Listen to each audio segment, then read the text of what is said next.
My name is Paul Marquardt, and I'm an engineering and physics instructor at Casper College. And this is my portion of that presentation on flipped or flopped.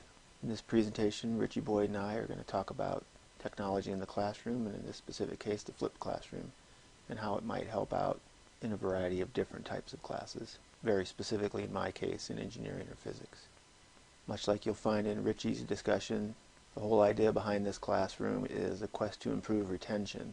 We're really striving to keep the students that we have and to make sure that they are successful, and not only in our course, but in courses after ours. One of the reasons that we do the flipped classroom and the group work that it will contain is based on some retention work done by Tinto. Tinto said that the students will be more likely to stay within that class or that college if they take an active role in their learning. And so what we're trying to do is increase interaction of the students between ourselves and each other, also to get them more involved in their own learning and to integrate them with the college and with each other.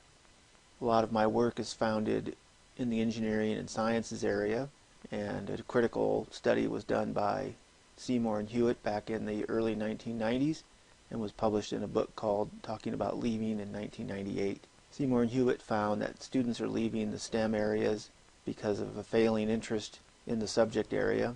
We're not going to address that too much. Poor teaching is what we're really going to focus on, and also the difficulty of the subject. And a lot of that comes with the concept behind the pyramid of the sciences, and I'll get into that in more detail during the actual live presentation.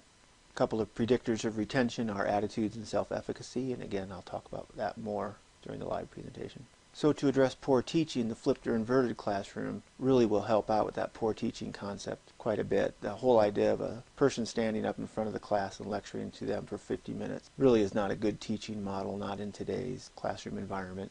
So the idea behind a flipped classroom is we take the things that we would normally have done in school and we put them at home, and the things that would normally be done at home will also now be done in the school format. That's the idea behind flipped or inverted, depends on the terminology that you might have heard. So if what you're doing in class is passive, then we can definitely have that in a recorded format and let the students view that at times that are convenient to them. Although I must emphasize we do need to ensure that they are viewing those recorded lectures. As far as subject difficulty, one of the things we'll concentrate on is how long they spend working on the class, and that was part of the study, and I got into that in more detail during the live presentation. We'll take the homework that might be giving students difficulty and we'll bring that into the classroom, and that way when the students are working on the material that we assign, and they come across difficult situations, we as the instructors are there to help them through those difficult situations. When they're doing the work that we ask them to do and they need our help, we're there. Whereas when they're just listening passively to what we have to say, we don't need to be there. That can be done in a pre-recorded format. That's really the foundation behind this flipped idea. Now, I'm not trying to imply that homework isn't done at home. It still will be, but a lot of it will be done at the school environment as well.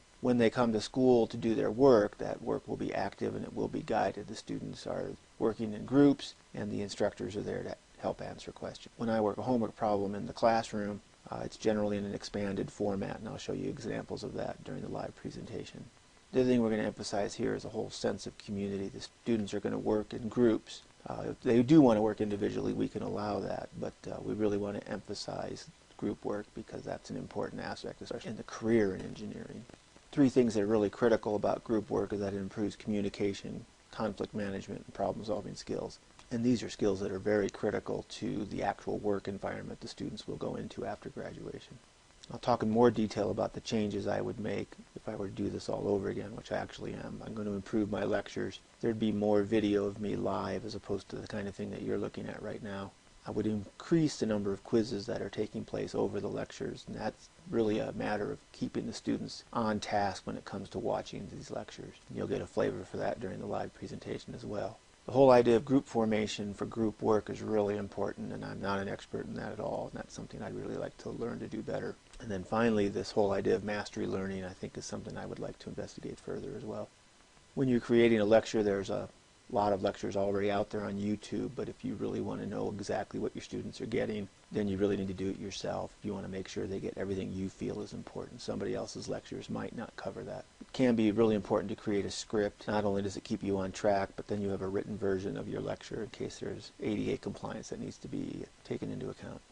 A couple of things that are really important that are going to be helped a lot is this curriculum schedule. There's really no reason to fall behind once your lectures are out there. you schedule the students to watch those lectures, and you really shouldn't fall behind because there's nothing you're doing in the classroom that you wouldn't have assigned as homework in the past anyway. You do have more time in the classroom to really field questions, and so you should be able to clarify things in a lot better format than you would have with a lecture format. Because when you answer questions in a lecture format, you may lose lecture time. That's not going to happen here.